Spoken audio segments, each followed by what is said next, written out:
السلام علیکم۔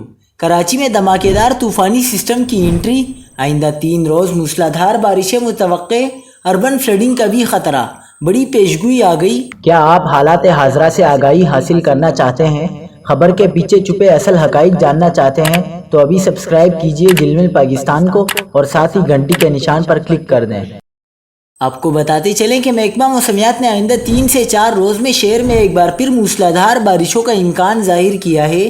Chief meteorologist سردار سرفراز نے کہا ہے کہ اندرونی سندھ میں کل صبح سے بارشیں ہو سکتی ہیں، جبکہ کراچی سمیت سندھ بھر میں اگلے 3 سے 4 دن میں اچھی بارشیں متوقع ہیں۔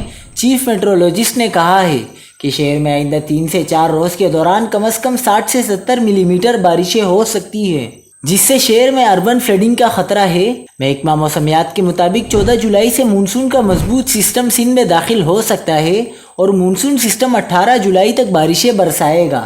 اس کے علاوہ ٹھٹہ، بدین، عمرکوٹ اور میرپور خاص سمیت دیگر اضلاع میں 18 جولائی تک بارشوں کا امکان ہے۔